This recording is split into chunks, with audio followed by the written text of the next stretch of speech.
aujourd'hui nous avons prévu de vous parler d'un khassida très connu, et d'un khassida légendaire, d'un khassida qui est un témoin et une bonne source d'information. Il a pour titre Khalol Yarkan. Khalol Yarkan, c'est le nom, c'est l'incipit parce que c'est le nom par lequel on le désigne. C'est un poème qui n'est pas long, qui fait 10 vers. C'est un poème qui a été composé sur la métrique bassite, comme Rabbi Bima Eshraou, ou bien comme le poème Raye, ou bien Mimie. Donc c'est un poème écrit sur la métrique bassite. C'est également un poème écrit avec la rime en ni. C'est donc un nounieux, c'est la lettre noun flanquée de la voyellation i. Donc tous les vers se terminent par le son ni jusqu'à la fin. C'est pourquoi on dira que c'est un nounieux, c'est un khassida écrit avec la rime en noun. Donc il faut rappeler que le khassida, il y a un contexte important. Il y a un contexte important qu'il est bon de rappeler ici. Ce khassida, le cheikh l'a écrit à Mbacké Kadior. À Mbacké Kadior, là où il vivait, avant de s'engager sur cette quête qui va l'amener à Touba, avant également de s'engager dans la voie de l'exil. Et il faut dire que, pour ce qui est des circonstances, c'est un poème qui a été écrit vers les années 1300 de l'Hégire, donc un peu vers 1882 dans le calendrier grégorien. Et il faut dire qu'il est survenu un événement marquant dans la vie du cheikh. C'est le rappel à Dieu de son illustre père, Mame Mor Anta Sali. Et ce poème a été écrit dans les circonstances de l'oraison funèbre de son vertueux père, parce que simplement on l'avait invité à venir remplacer son père dans ses fonctions de cadi du roi Lat Dior, parce que simplement son père était le cadi de ce roi Lat Dior, et c'est le roi qui avait sollicité, n'est-ce pas, qu'il vienne être son conseiller. Mais le vénéré Mame Mor Anta Sali s'était installé, n'est-ce pas, pour garder ses distances à Patar, loin de la résidence du roi, et il était consacré à l'enseignement religieux, à l'enseignement du Coran. C'est un illustre homme de Dieu, mais qui était occupé à cela, puisque Allah dit le souverain est venu le solliciter pour des conseils dans ce que l'islam recommande. Il n'y a pas autre chose. Et c'est ce à quoi Mame Mor Anta Sali s'est consacré, mais trouvant également toute la satisfaction dans le fait d'être un enseignant dans la dara qu'il avait dans son centre d'éducation religieuse, jusqu'à ce qu'arrive le décret de notre Seigneur et qu'il fut rappelé à Dieu.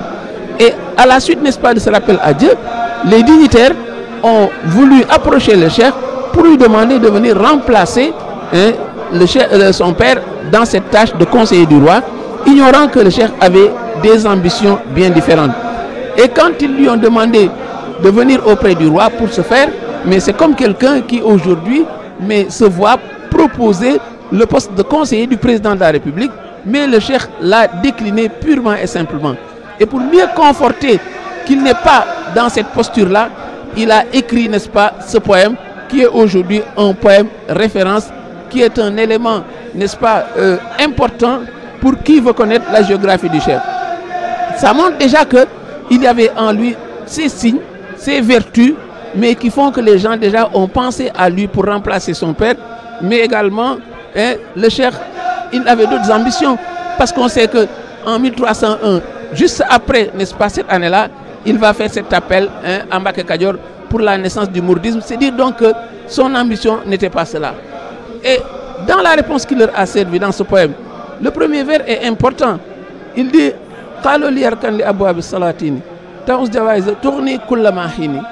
ils m'ont dit, penche vers les portes des sultans et tu seras infiniment comblé.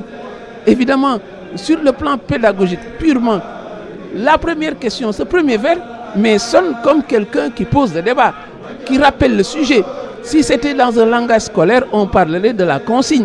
Quel est l'objet, n'est-ce pas, de ce point qui ressemble à une véritable dissertation et à laquelle le cheikh va répondre parce qu'il a des arguments et des arguments à n'en plus finir qu'il va développer dans tous les autres vers. Donc, le premier vers pose le débat, pose l'interrogation, rappelle la question qui était posée, question à laquelle il va répondre.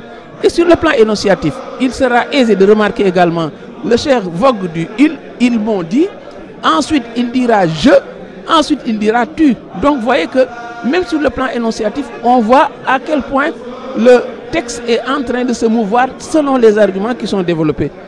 Au plan, donc, les 8 vers, le cheikh va répondre sur 8 vers après avoir posé la question qui lui a été donnée. Et on est habitué à cela.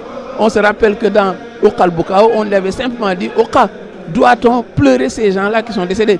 Et il fera un long poème. Donc, en termes d'arguments, n'est-ce pas, le cheikh en avait plein le sac. Et il répond, n'est-ce pas, disant Fakultu, hasbi rabbi waqtafaytu bihi. J'ai répondu, Dieu me suffit, je me suffis à Dieu et ne trouve satisfaction qu'en lui. Et jamais je n'agrée autre chose que la religion et la science. Le ton donc, dès le départ, est péremptoire, il est même catégorique. Le vers 3 le confirme quand le cheikh dit « Je n'ai de crainte, d'espoir qu'en mon roi, il me protège et m'enrichit ». Alors, ce qui semble, n'est-ce pas, être un rejet catégorique est en fait des leçons de tawhid que le cheikh égrène. Ce sont des leçons élémentaires de foi, de confiance en Allah, de tawhid qui doit être le lot de chaque musulman. Et au vers 4, le ton vire presque au sarcasme quand il dit comment disposerait d'ailleurs ma destinée entre les mains de ceux qui, de leur sort, sont aussi indigents que les pauvres. Oui, le ton devient sarcastique. C'est comme si maintenant, il leur montre ce pour leur dire que mais ce à quoi vous m'invitez, mais c'est une aberration. Quelqu'un qui est indigent et qui m'invite à déposer mes affaires entre ses mains parce que, dit-il, le roi, quelque grand qu'il puisse paraître, n'est qu'un homme indigent. C'est un homme ordinaire qui ne peut rien faire s'il n'y a pas l'agrément d'Allah le Très-Haut. Et donc, ce à quoi vous m'invitez, c'est une aberration. Ce propos est renversé au vers 5 quand le cheikh dit « Comment la soif d'assouvir un besoin me pousserait-elle à fréquenter les parterres de Satan ?»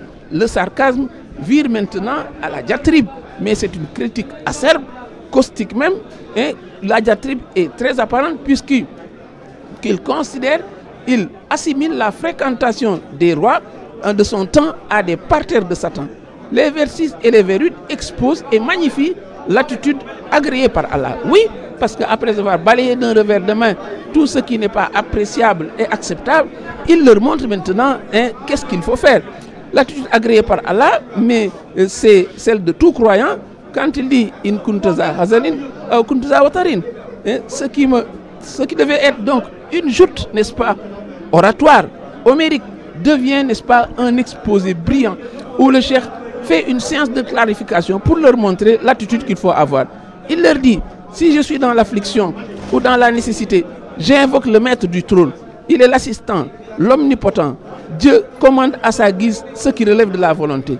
Mais ce qui est surtout marquant, c'est cette posture de confiance absolue qu'il a en Allah. Avant même d'aller en exil, regardez ce propos, il n'était même pas encore engagé dans l'exil. Cet exil où il dira qu'il sera un soleil brillant, et pourtant on décelait déjà en lui toutes ces vertus, toutes ces valeurs-là. Le vers 8 va dans le même sens. Lui seul, dit-il, peut hâter une chose ou ajourner une chose. Oui, parce que Allah détient le daf et le djalb. Il a le pouvoir de décision, il a le pouvoir d'abrogation. Autre enseignement qu'il est en train de leur servir. Et les vers 9 et 10 ont une allure conclusive. Il a développé, il a posé le sujet, il a développé son argumentaire. Le ton maintenant est à la conclusion. C'est pourquoi on change sur le plan énonciatif et le cheikh prend le tu. Il lui dit, oh toi qui me blâmes, n'abuse pas, et cesse de me blâmer. Mon renoncement au bas monde ne m'afflige guère. Et le ton est événement récapitulatif. Il est en train de clore le débat. Après avoir égrené force argument, le vers 10 dit-il, si mon seul défaut est le rejet de ses biens de roitelets, cela dit-il est un précieux défaut qui ne me déshonore pas. Et là on relève en passant l'usage de la figure de style de l'oxymore, l'alliance de termes. Deux termes qui semblent antithétiques parce que comment dit-on un défaut peut être précieux. Comment peut-on trouver du prix dans un défaut? Mais c'est une manière de dire aux gens, de manière subtile, que vous êtes là dans un impossible compromis. Il y a là un mariage impossible entre l'eau et le feu. Ce que vous considérez comme détestable, je le considérais toujours comme une chose, n'est-ce pas, vertueuse, importante, derrière laquelle je cours. Et voilà donc, n'est-ce pas, un propos qui est là de manière subtile pour leur montrer que véritablement, ce que vous tentez ne va jamais aboutir. Ce que vous considérez comme détestable, je le considère comme une chose, n'est-ce pas, appréciable. C'est pourquoi aujourd'hui encore, il n'y a rien de plus, dit-il, valeureux, rien de plus succulent que d'être en Dieu et pour Dieu et de se détourner de ce qu'il considère comme Dar Zulam, la demeure des ténèbres qui est ce bas monde. Wassalamu alaikum wa rahmatullahi wa barakatuhu.